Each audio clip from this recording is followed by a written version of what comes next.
Oi, me chamo Paulo Marchetti e estou aqui com mais uma semana de lançamentos e curiosidades do rock brasileiro.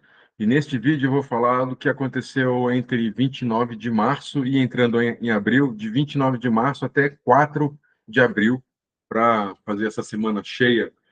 Lembro que eu sempre publico estes vídeos de lançamentos semanais no domingo, então eu pego de domingo a sábado, né, entre todos esses dias da semana, o que acontece e trago curiosidades também. Não falo de nascimentos e óbitos e compactos, por exemplo, porque é só para poder enxugar mais o vídeo.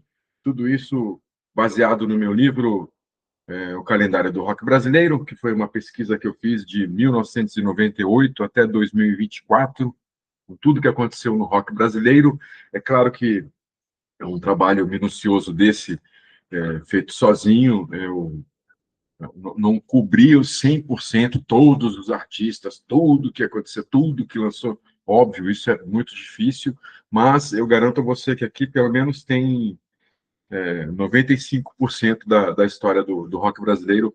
Eu brinco dizendo que esse livro também, além de ser o primeiro e único calendário musical da literatura brasileira, é a biografia do rock brasileiro, de 24 de outubro de 55 a 2024, tudo que aconteceu, os artistas, lançamentos, curiosidades, um monte, e é baseado nele que eu tenho feito estes vídeos, que são vídeos exclusivos, porque, como eu falei, tudo baseado neste livro, que é uma pesquisa única, não existe igual, fui eu que fiz, então toda a informação que eu passo aqui neste formato semanal é exclusivo. E este canal, como eu gosto de dizer sempre, o meu canal é o lado underground do YouTube, porque eu não sou monetizado, também não pago divulgação, impulsionamento, essas coisas que existem. Eu simplesmente faço esses vídeos para deixar registrado para a história, principalmente é, artistas já esquecidos da década de 60 até da década de 50, que é o caso aqui que eu vou falar. Tem dois artistas aqui exatamente da geração 50, e eu gostaria também de dizer que este conteúdo, ele é muito, o que eu acho bacana nele, também é porque essa falar de datas, falar dos acontecimentos baseados no calendário, permite essa mistura do que foi a Jovem Guarda com o rock dos anos 90. Eu falo de Cólera, ao mesmo tempo em que eu falo de Jet Blacks, de Renato e seus Blue Caps, ou de Secos e Molhados e Raimundos, sabe? Então, essa mistura é bacana e esse formato permite isso, essa união, é, é, essa união, como eu posso dizer, natural de toda a história do rock, de todas as cenas, de todos os artistas.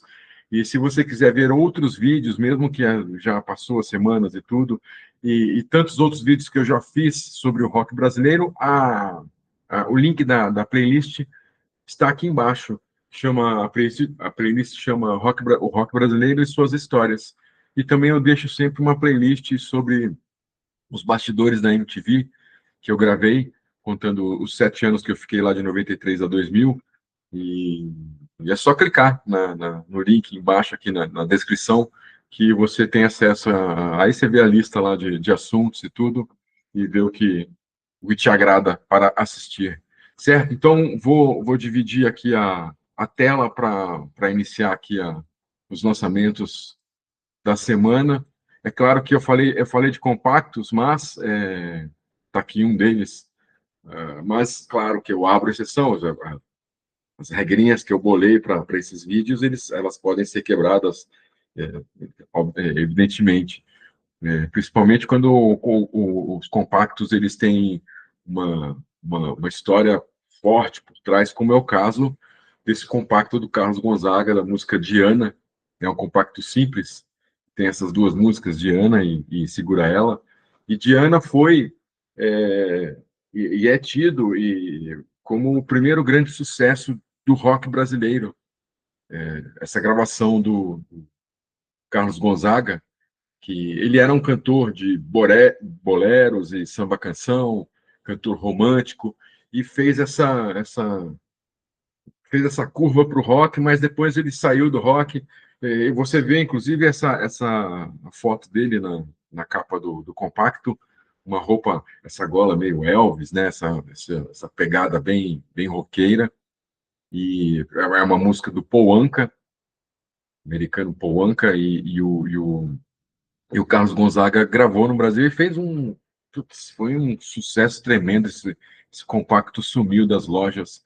Eu não tenho o número da vendagem, mas certamente foi uma vendagem bastante significativa, lançada em 58, e, e é um grande momento para o rock brasileiro, porque nesses 5 primeiros anos do rock, de 55 até 60, as gravadoras, elas apostavam, não todas, né, mas elas gostavam não, deixa eu ver aqui esse novo ritmo que estão falando nos Estados Unidos e tal, na Inglaterra, vamos apostar aqui. Então, aí veio o filme, né, em 56, Rock Around the Clock, que fez uma revolução tremenda, é, não só pelos jovens que foram assistir, os adolescentes da época, mas, como é o caso que tá ligado aos dois primeiros artistas dessa lista, é, muita gente viu esse filme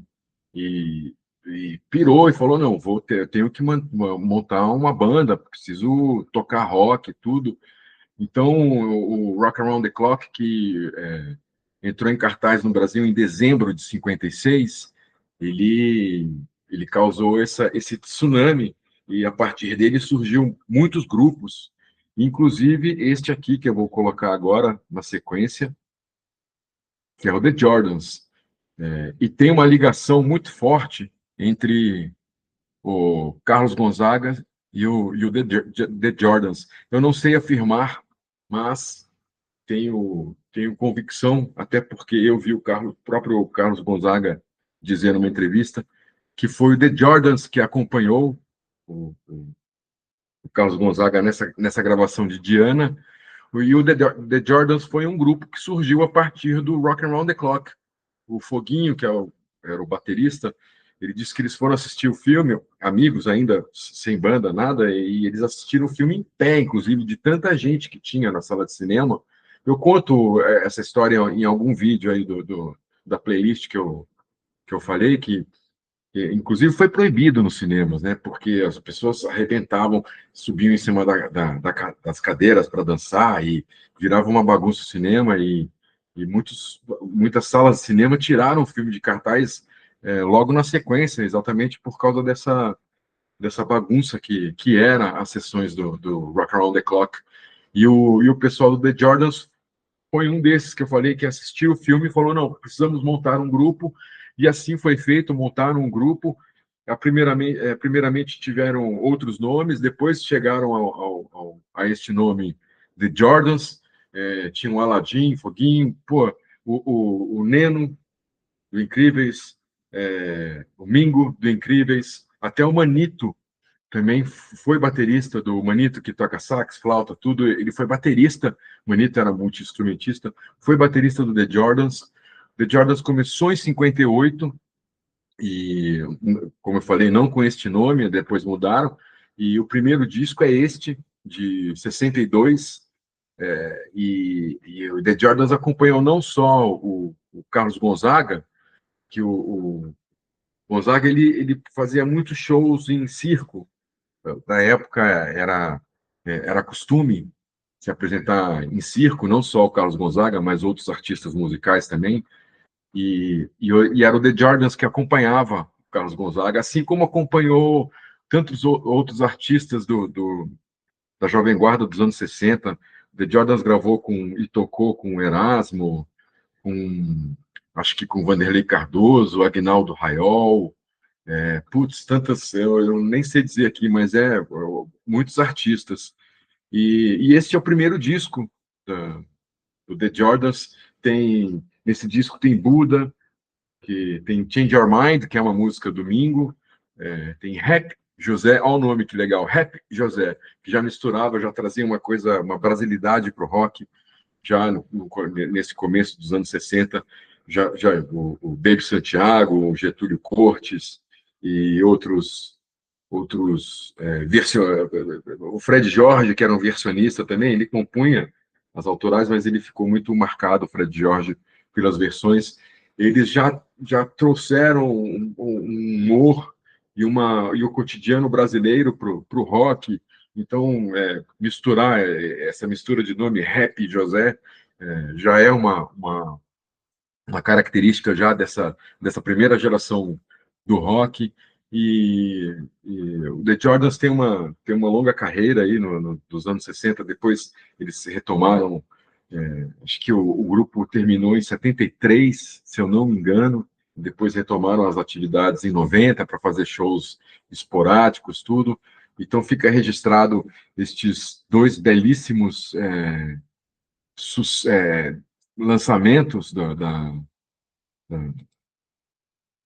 dos primórdios do rock, né? O Carlos Gonzaga com esse compacto de Diana e o The Jordans, e eles estão ligados, se você vê como são as coisas. Nesse início era pouca gente, então, que fazia rock, então estava todo mundo bem unido. Em 58 também, o Celi Campelo e o Tony Campelo lançaram o primeiro compacto dos irmãos, e seguiram carreira também, e surgiram outros. Nas curiosidades, tem alguns outros fatos dos anos 50 que eu vou trazer.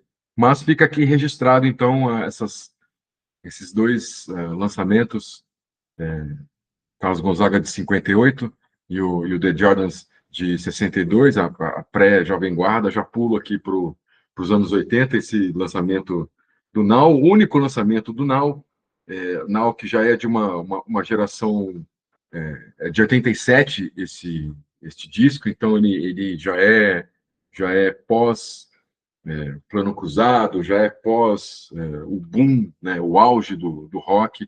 87, 88, 89 foi um período muito nebuloso para a economia brasileira, governo Sarney, que foi uma desgraça, o governo Sarney. E em 87, o Plano Cruzado, que era um plano muito maluco, que todo mundo tinha dinheiro para consumir tudo que podia, tanto que os discos vendiam horrores em 86, os discos lançados, todos aqueles clássicos, Dois da Legião, Cabeça de Dinossauro, putz, tantos discos de 86. Eu tenho um vídeo que eu falo desses lançamentos todos de 86, esses clássicos todos. Qualquer disco que era lançado em 86 vendia muito, muito, muito. Rádio Pirata do RPM. Em 87, o Plano Cruzado veio o Plano Cruzado 2, e aí a economia começou a declinar.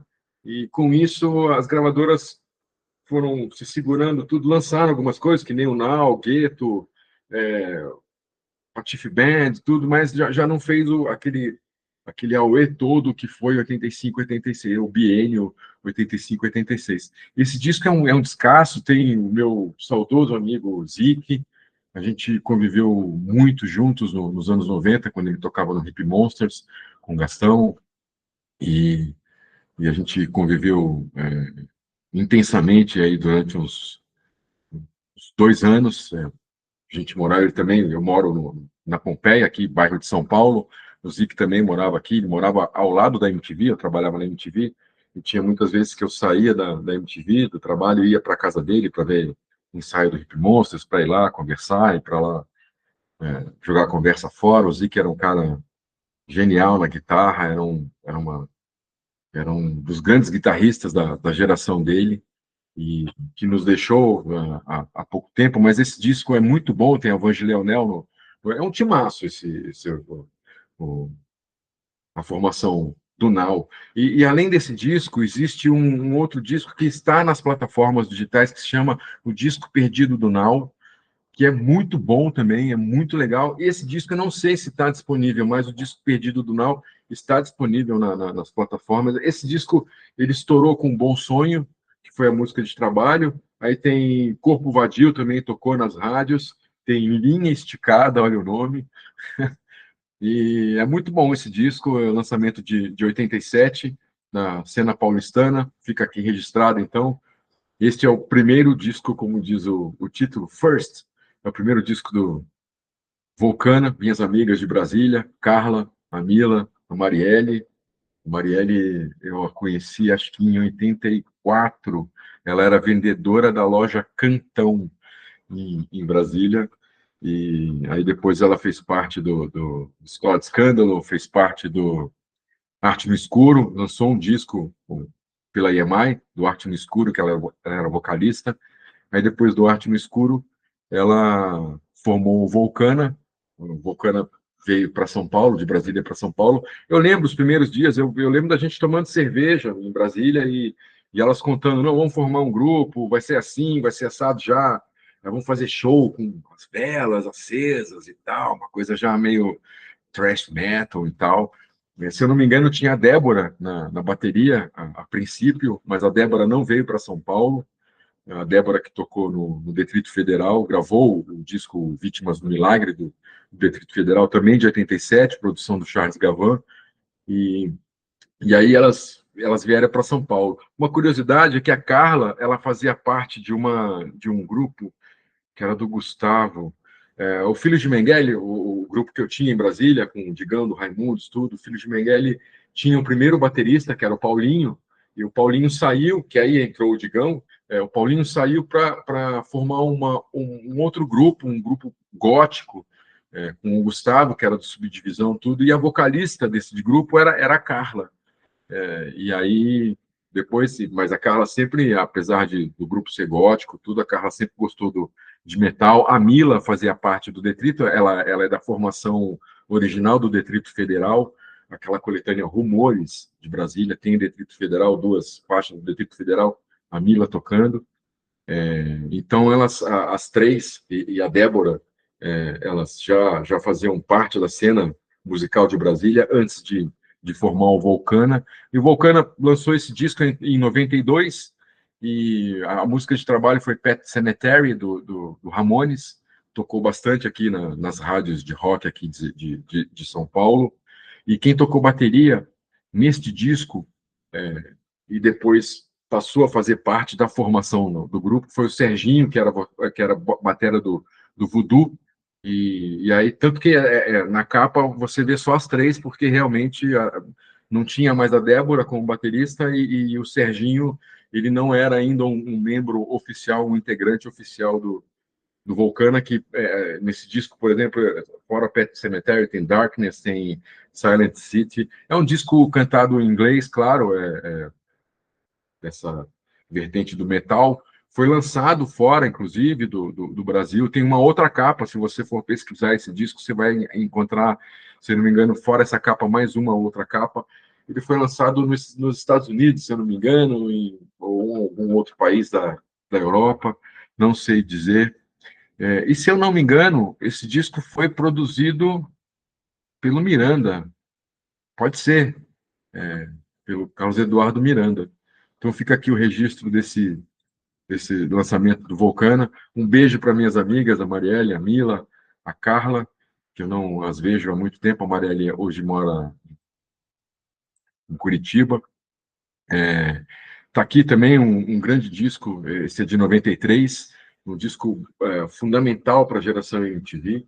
É o primeiro disco do Patofu, Pato Music de Liquidificar Pum. Eu lembro quando chegou o primeiro clipe deste disco, se eu não me engano, foi o clipe da regravação de Sítio do Pica-Pau Amarelo. A gente pirou lá na MTV, falou, nossa, que é isso, tal. E o fato curioso é que, assim, o John, ele formou o Patofu, o Sex Explícito acabou, o Sex Explícito lançou um segundo disco em 91, eu falo desse disco também em algum vídeo, um disco que tem um nome extenso, assim, o maior nome de disco do planeta, do universo. Um disco ótimo, adoro muito Sex Explícito. E aí terminou o Sex Explícito e aí em 93 o John ressurgiu com o Patofu. Esse disco é muito doido, é só o Ricardo, a Fernanda e o John, bateria eletrônica, uma sonoridade maluca, essa capa maluca, o clipe maluco, a versão de Sítio do Pica-Pau Amarelo maluco. Aí ainda tem meu pai, meu irmão, eu sou o umbigo do mundo e mais um monte de músicas legais. Eu tô falando assim, maluco, pelo amor de Deus, no bom sentido. Sou muito fã do John Lyoa, de tudo que ele fez, o último número, o Sex Explícito, como eu falei. Ele era uma, uma pessoa, uma figura bastante ativa no rock mineiro, na cena underground mineira, e aí depois ele veio estourar nos anos 90 com o Patofu, e fica aqui o registro desse grande lançamento, desse primeiro disco do Patofu, que é independente, e foi gravado, uma curiosidade, esse disco foi gravado no estúdio do Haroldo Ferretti, que era baterista do Skank. E não só esse disco, mas o estúdio do Haroldo, ele serviu para a gravação de muitos outros discos de artistas mineiros, e se eu não me engano, deve ter tido mais algum outro trabalho do Patofu que foi feito lá no estúdio Ferretti. Então fica aqui registrado esse belíssimo lançamento do Patofu, primeiro disco do Mascavo Roots, primeiro álbum, lançado pela Baratos Afins, ó, pela Banguela, tudo babá, né? Pela Banguela. Eu sou muito fã, sou suspeito para falar desse disco. Eu amo esse disco, escuto ele até hoje bastante. Uma curiosidade dele é que o grupo fechou com a Banguela, vamos lançar um disco de vocês, tudo. E aí chegou o momento de gravar. O grupo veio para São Paulo, saiu de Brasília, veio para São Paulo, ficou hospedado no hotel que o pessoal ficava ali na Vila Madalena, onde era perto do Bebop, onde era o estúdio, o QG do Banguela. Só que quando o grupo chegou aqui em São Paulo, se eu não me engano, o Mundo Livre S.A. ainda estava gravando. Então o estúdio estava ocupado e o Mascavo teve que ficar, tipo, ok, vamos esperar então, porque não ia voltar para Brasília. Vamos, vamos aguardar. Então, para eles não ficarem parados, foi arrumar um estúdio de ensaio e o grupo e o Mascavo Roots começou a ensaiar. Só que nesses ensaios eles ensaiavam apenas o repertório que eles gravaram nesse disco. Tem 45, tem Chá Preto, Dom Genaro, Tempestade, que foi a música de trabalho desse disco. Inclusive foi o Tite que gravou, o Tite que iniciou a MTV, foi um dos primeiros chefes da MTV, foi ele que fez a direção do clipe de Tempestade, que foi parte dele, foi gravado em Brasília, né? E parte dele está na antiga piscina de ondas de Brasília, a, que era um marco ali de Brasília, do Parque Piton Farias, hoje mudou, agora é Parque da Cidade, né? Parque Sara Kubitschek, mas no começo era o Parque Piton Farias, e lá tinha a piscina de ondas, e parte do clipe foi feito nessa. Ou o clipe inteiro, não lembro direito. É, mas esse disco fez. O disco é produzido pelo Nando Reis e pelo Miranda, e é um descasso, uma sonoridade muito boa, a produção é ótima. Para quem gosta aí de ska, de uma música mais, um rock mais dançante, um pop e tal, reggae. Esse disco do Mascavo, esse primeiro disco do Mascavo Roots é sensacional. E é um disco do Mascavo Roots que registrou esta formação, porque já no segundo álbum já é outra formação, já mudou, tinha umas pessoas, já alguns integrantes já voltaram para Brasília. O Tchotcha, que era o baterista, ele chegou a tocar na Plebe, gravou o R ao contrário, se eu não me engano, é com ele na bateria, o disco da Plebe. Tá aqui um outro disco do Patofu, lançado também nessa semana do dia 29, entre dia 29 de março e 4 de abril. Acontece anos diferentes, claro. O Gold Ken é de 95 e tem Mamãe Ama é o Meu Revólver, Sobre o Tempo, que é uma canção maravilhosa, Qualquer Bobagem do Mutantes, Vida Imbecil, e tantas outras músicas legais. Esse disco também é muito bacana, eu gosto muito dele. Acho bastante divertido o Patofu, a sonoridade. E uma vez eu vi o John falando que eles não ligavam muito a letra, eles costumavam fazer as letras mais assim baseadas na composição, que rimava com aquele riff de guitarra, tudo e tal. Tem algumas letras que realmente não, não, não me chamam a atenção, mas o trabalho do Patofu como um todo eu sou muito fã, gosto muito, é divertido, pacas, e vi alguns shows do Patofu que eram também bastante divertidos. Então fica aqui um abraço para a mineirada do Patofu. E esses foram os lançamentos dessa semana, do dia 19 de março até 4 de abril. E tem algumas curiosidades que eu separei, que estão aqui no livro, mas acho que não vou precisar nem de abrir o livro. Eu notei aqui no caderno. Ó, em 87, começou a tocar, lembrando, nessa semana, do dia 29 de março a 4 de abril. Começou a tocar nas rádios de São Paulo a música São Paulo, do 365, que praticamente virou um hino da cidade. Antes dela tinha São Paulo, São Paulo, o Premeditando o Break, né, o Premê, que também é uma música símbolo da cidade. Aí depois o 365 veio com essa música que arrebentou, toca até hoje. É, Todo aniversário de São Paulo, quem é de São Paulo escuta um monte essa música, e é uma música obrigatória no repertório do 365 até hoje. Em 57, o Betinho e seu conjunto gravou Enrolando Rock, um dos primeiros rocks cantados em português. Em 57, o Calbi Peixoto também lançou o Rock and Roll em Copacabana, o primeiro rock cantado em português. Você encontra isso nas plataformas no YouTube, é muito legal. Eu acho uma pena, e falei e repito aqui, que alguns desses primeiros rocks autorais do rock brasileiro, eles nunca foram regravados ou explorados por outros artistas. Rock and Roll em Copacabana, por exemplo, é uma música maravilhosa. Não sei até hoje por que ninguém regravou. Eu até tentei, peguei algumas músicas dessa época e mostrei para alguns amigos meus, artistas e roqueiros famosos. Aí falei, pô, por que você não tenta gravar essa música? Por que você não faz uma versão, tudo? Mas nunca adiantou nada. Mas tá aqui, deixo esse registro também da gravação. Não foi o lançamento, foi a gravação do Enrolando Rock, que entrou na trilha sonora do filme Absolutamente Certo.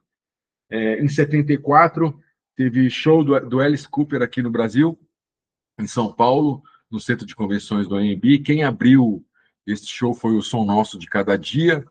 E eu lembro quando a gente fazia o Fúria, quando eu fazia o Fúria na MTV, a gente tivemos o prazer de entrevistar o Alice Cooper. Puta cara, gente fina, gente boníssima. E o Gastão perguntou para ele: o que você lembra do show de São Paulo, tal? Ele falou: não lembro nada, porque era aquela coisa de que artista está acostumado: aeroporto, hotel, local do show, hotel, aeroporto e tchau. Tem muitos artistas que não têm tempo de passear na cidade tudo, e o Alice Cooper falou que ele só lembra de abrir a cortininha do ônibus e ver os carros, motos da polícia, fazendo, acompanhando o ônibus, né, para o local do show, mas que ele não conhecia a cidade, nada. E essa entrevista do Alice Cooper foi bem legal, que a gente fez quando ele veio para o Brasil para participar. Eu não sei se era show dele, do Monsters of Rock, eu não estou lembrado agora, mas eu lembro que eu montei o set. A gente foi num local onde ele estava ensaiando para esse show aqui no Brasil. Ele montou o palco dele, toda a estrutura de palco montada com luz, com a mesa de som, tudo. E aí a gente montei o setzinho lá, 2 cadeiras, tudo. Ele chegou no lugar, era um galpãozão. Ele chegou no lugar, olhou e falou: pô, mas não tem cenário? Vocês querem alguma coisa de cenário?